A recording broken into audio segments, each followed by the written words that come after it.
Okay, we're at the top of Yud Beis 14b.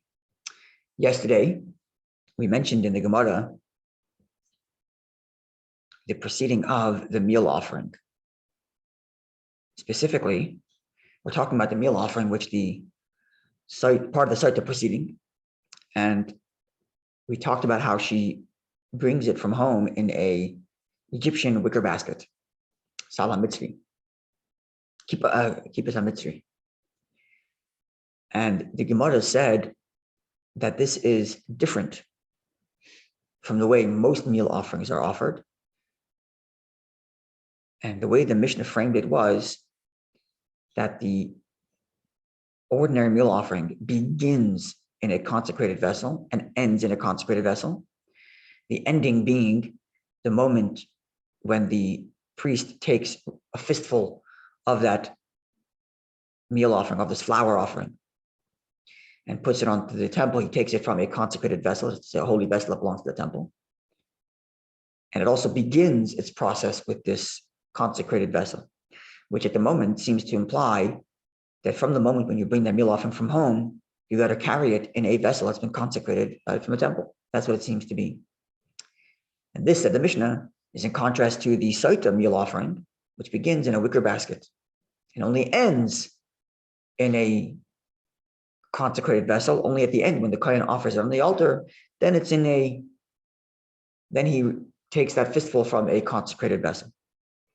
And this is amongst other distinctions between the meal offering and the meal offering of the Sotah and other meal offerings, in that the meal offering of the Sotah is done of a lower status. It lacks frankincense, it lacks the oil. The barley is made of barley. The barley is non-refined, whereas other meal offerings are made of wheat, and even the one that's made of barley is refined barley, right? And this is all because her behavior was of a denigrated state, and thus her offering is of a denigrated state. This is essentially what we're at, where the Mishnah led us. But specifically, we're going to zero in on this idea that the Mishnah said that ordinarily a meal offering, every other meal offering aside for the Sotah, begins in a consecrated vessel and ends in a consecrated vessel. So we're going to cite to a Mishnaic text, which gives us the order of the meal offering, of an ordinary meal offering, not the Sotah one, but the ordinary meal offering. And let's see if indeed every other meal offering begins its service with a consecrated vessel. And this is what the Gemara is going to do right now. So second line of Yud Beis 14b. So first, the Gemara quotes the Mishnah, Kol HaMenachos, etc. All meal offerings are ordinarily, they begin their process in a consecrated vessel and end their process in a consecrated vessel, as opposed to the Sotah offering, which begins in a wicker basket and concludes in a consecrated vessel. If I'm not being clear, please interrupt me. Yeah. So far, we're good? Okay. So the Gemara, yeah, clear? Okay. So the Gemara said, Yeraminu will raise the following seeming contradiction.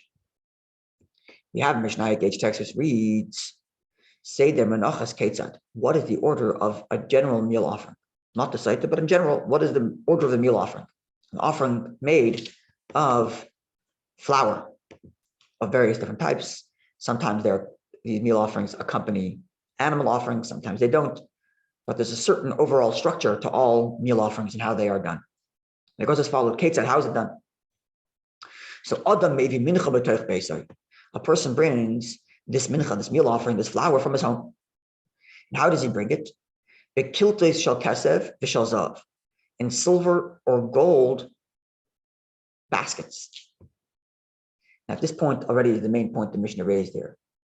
Because right here the Mishnah said that ordinarily a meal offering is brought in a silver basket or a gold basket from home. It does not say to bring it in a consecrated basket. Following? Mm-hmm. And this is already the contradiction to our Mishnah, which said that all meal offerings begin in consecrated vessels. So really, this is the end question right here from this statement. But the Talmud, the Gemara, continues to quote the Mishnaic text to give us a whole overview of what the process looks like. And then the Gemara is going to go back to the beginning and say, well, you said that it's supposed to be in consecrated vessels, and here we see it says silver or gold. And the Gemara is going to reconcile it there. And then the Gemara is going to go through each stage in the process and explain it as we go along. So this is kind of the flow of the Gemara as we go forward the next few days. Okay, so for now, let's continue with this Mishnaic text that continues to describe the meal offering process. So the person takes it from his home, puts it into a silver or gold basket. Then, only afterwards, Then only when he gets to the temple, then he puts it into a consecrated vessel, right? Clearly making the distinction between the gold and silver basket he brought it from home. And then when he gets to the temple, he puts it into a consecrated vessel. And then in Makacha Bakli, and then he sanctifies it in this vessel. In Bakli Sharis, in this consecrated vessel. The Gemara is going to analyze this, but at the moment it seems like takes it, the meal offering that he brought in the silver and gold basket from home, puts it into the consecrated vessel once he gets to the temple. And then once it's in the consecrated vessel, then he sanctifies that meal offering, gives it its consecration, gives it its holiness, because now it's about to go to the temple, about to be offered. Then, he pours on top of it the oil, and its frankincense, and brings it to the kohen. So this is the person doing the offering does it himself. So when he gets to the temple, there must be some sort of office or some sort of person in charge of giving out the consecrated vessels. So he gets a hold of one, takes his meal offering, puts it into it, and then pours oil and the frankincense. And each type has its own measurement of how much flour, what type of flour, how much oil, what type of how much frankincense, and so on, as described in the book of Vayikra. So now he gives it to the kohen, the consecrated vessel that has the flour, the oil, and the frankincense. The kohen and the kohen now takes it and goes to the altar, umagisha, and presents it to Bekeren Dremis Maravis, to the southwest corner of the altar, Kineged Chuda Shel Keren, to this protrusion that pops out of to this horn, literally, to this protrusion of the altar, which it has like the altar has like these has ledges at the bottom. There's one part that's designated for the meal offerings, and that's where he goes. The dayai, and that's enough. He did his process. The Gemara is going to explain soon what this means, the dayai, and it's enough. Okay, now that he's there, the kohen then misalik es alavoin letzad achad. He takes the frankincense and pushes it to one side of this vessel. The kohen is in makam shenesraba shamna, and he grabs a fistful of the meal offering from the place which is most oiled, which is most saturated with oil. The noisnel toich klisharis, and then puts that into a consecrated vessel. Seems like another consecrated vessel. The Gemara is going to explain soon. Makachoy, and again, and again, he consecrates it in this new consecrated vessel. And then he collects the frankincense, which he left behind in the other vessel, and the noisnal gabav, and puts that frankincense on top of the mixture of oil and flour. Yeah, clear? I just think of what frankincense is. Yeah, it's a kind of spice. No, it doesn't say that at all. What is it? Promotes, taken internally, promotes feelings of peace, relaxation, right, but it's a kind of, and overall. that's what happens if you eat it. But it's a kind of spice as far as I understand. Like they sell it on Food. They sell it. Isn't frankincense a kind of a spice? Kind of spice, yeah. Quite sure. Yeah. Look it up. Herb or a spice. It's an herb spice, something like that. Doesn't say anything about. Can this ancient world stress, ease, anxiety? Okay, it's giving you the frankincense is an aromatic rice. It's an aromatic resin used in incense and perfumes.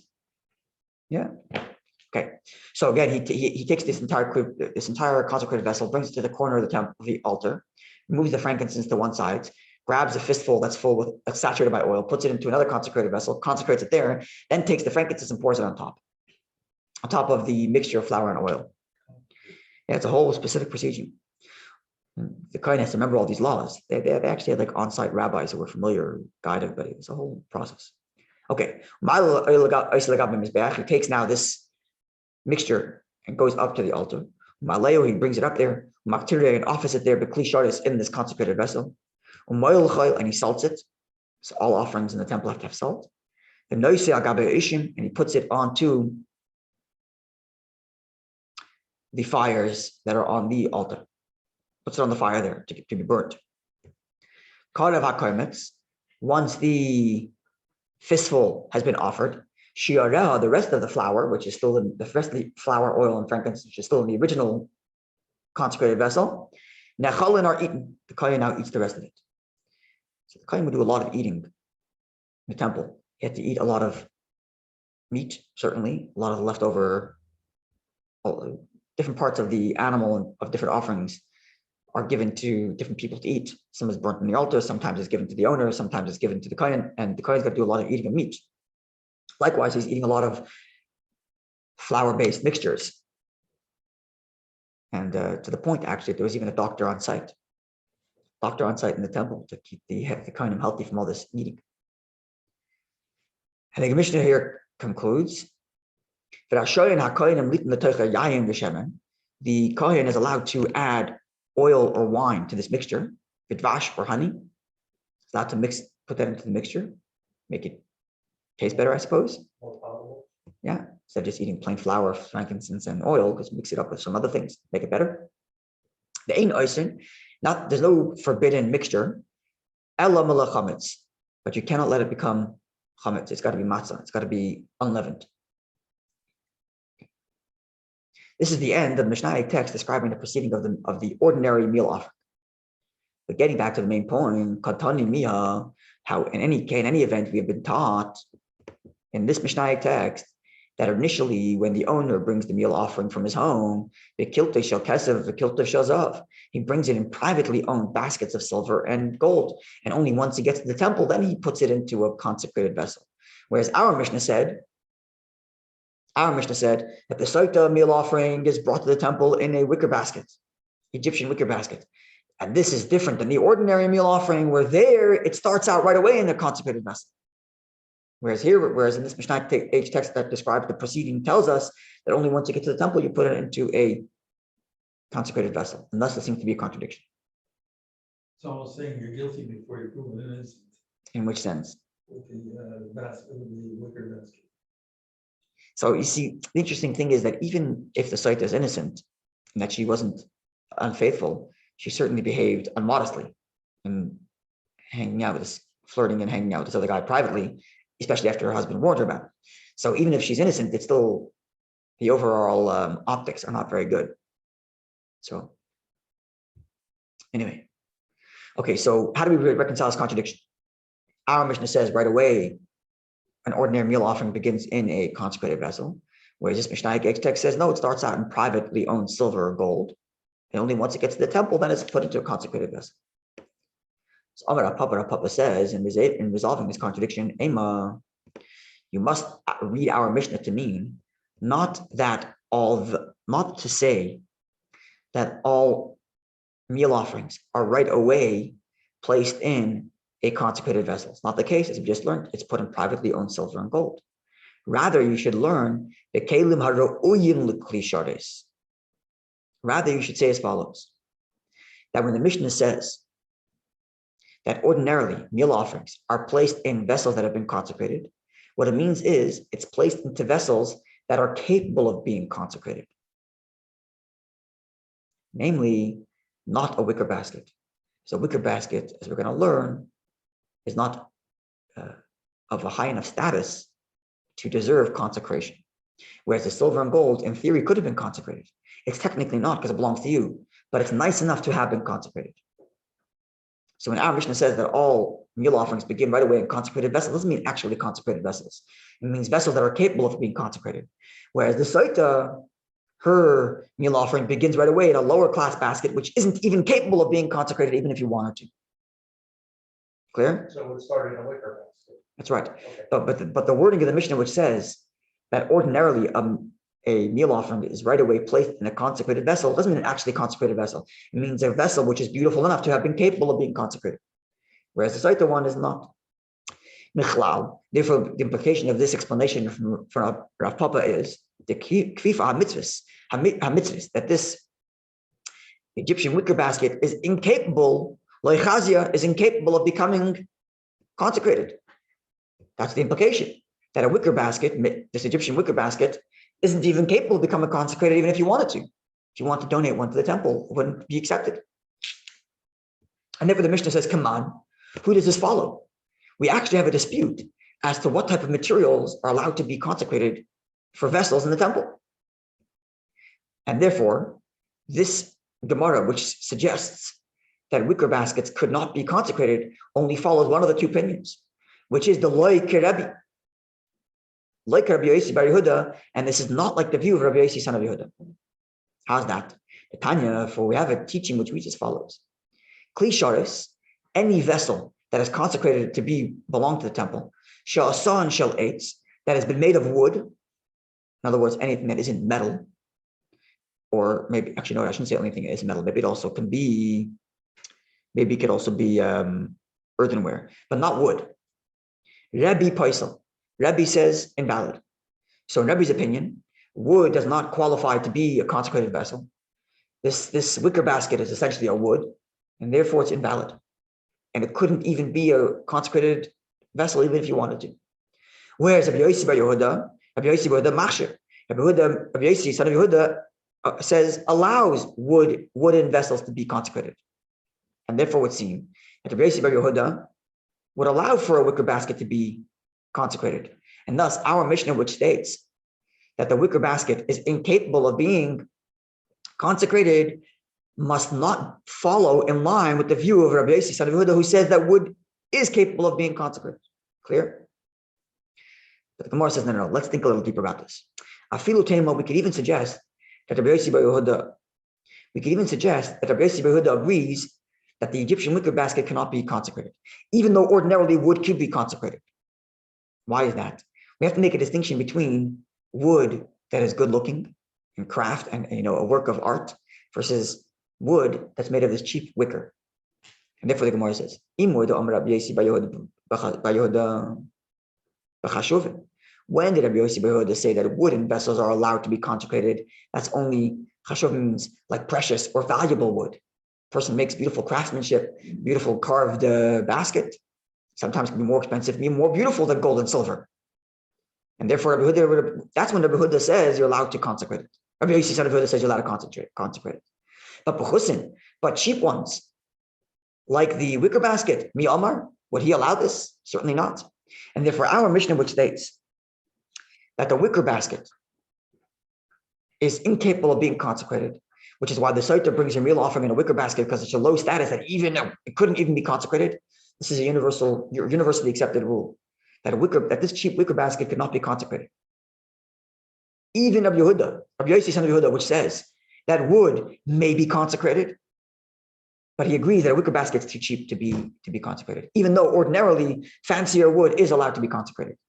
And certainly Rabbi Yehuda, who says that no wood can be consecrated, certainly he would agree that the wicker basket cannot be consecrated. But in any event, the wicker basket that's carrying the meal offering of the Sotah is of a low status and not to be, and most meal offerings cannot be carried in such a thing. Other meal offerings has to be carried in a silver and gold, which even if it isn't consecrated, it's capable of being consecrated because it's of a higher status. And this is because less later, Rabbi Yossi bar Yehuda does not Rabbi Yossi bar Yehuda agree with the verse which says, Hakrivu na le, how do you pronounce it? Hakrivu na le pechosecha, I think that's how you pronounce the word, which essentially is a verse which states that when you offer things to God, you should be offering something that's capable of being offered to a prince. And if you're going to consecrate some vessel, make sure it's a nice one. You can't use cheap ones. So Rabbi Yehuda says anything wood too cheap can't do it. Rabbi Yossi bar Yehuda says no, you could do wood, but only the really expensive wood. Wicker basket out. Just have to look at what Abel, take the lesson from Take the lesson from Cain and Abel. Yeah.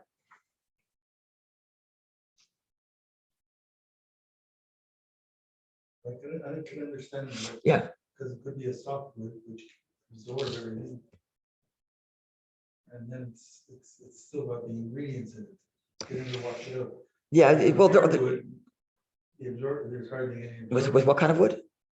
Hardwood. Well, there's absorption of wood, but there are treatments you can use to make wood waterproof. Yeah.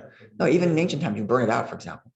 If you burn out wood, it's like you put it into a hot flame for a very quick amount of time so that the edges get burnt, it becomes waterproof. When you dry it out, it becomes waterproof. There's different ways, there are different methods of making wood waterproof, but even the back in the day that they would use. Yeah, they also used to use like kind of gallnut mixture, which had like this kind of adhesive, some sort that would dry out. They used to use it for ink also. I'm quite sure there's also waterproof, like a varnish kind of thing. Anyway, they had these things, I suppose. They use stuff that no one put on the art. Yeah, pitch. but we don't use that stuff smells, right? We said about Moshe Rabbeinu that he had 2 layers, pitch and something else, one to cover the smell of the other, right? So there are ways of making things waterproof. There's a documentary that was made not long ago. There was a guy. Oh, one second. Also, besides for the fact that it doesn't really have to be waterproof because all you're doing is carrying a meal offering. So who cares? If all you're doing is carrying flour, it doesn't have to be waterproof anyway.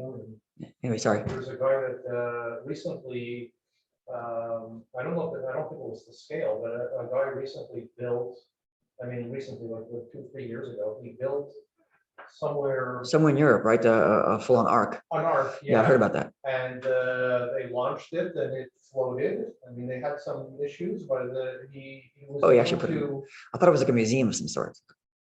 No, the guy actually built Okay. an ark and to see if they were able to replicate what Noah did, following all the information they had. From the Torah. Yeah, interesting. Yeah, and I remember when they're putting the wood together and like this big black slop that they're putting all over, like that's supposed to be the adhesive to keep it waterproof, and they're having trouble getting the right temperature, and Noah's Ark was big. huge, I know. I want to conclude this with as we always try to do, with a lesson here. The lesson is rather clear from this concluding line of the Gemara. This idea that when we're serving Hashem, it's not done like you say in Yiddish, af yotze sein. You don't just do it just to fulfill your obligation. Now you can fulfill your obligation, it's good, but it's going to be done right. And even the frills, even like all I'm doing is carrying it from my house to the temple. When I get to the temple, I'll put it into the consecrated basket. No, says the Torah. Says the Gemara. Even everything one does in the service of Hashem should be done the best, the brightest, the most beautiful. And this extends to everything we do. My tefillin are kosher. Of course they're kosher, but get a beautiful pair of tefillin. Get a beautiful pair of tefillin. Put it into a nice bag. Make sure you're treating it properly. I can get a kosher esrog. Okay, good. Spend an extra $50 and get yourself a nicer esrog, more beautiful esrog. It's only 7 days. It's a mitzvah. It's Hashem's mitzvah. And therefore the beautification of it is a very big part of it as well. As we're learning here, even the basket that they carried the meal offering to the temple, gold and silver. Have a wonderful day, Yidden. Where are you that you're in? Here in Montreal.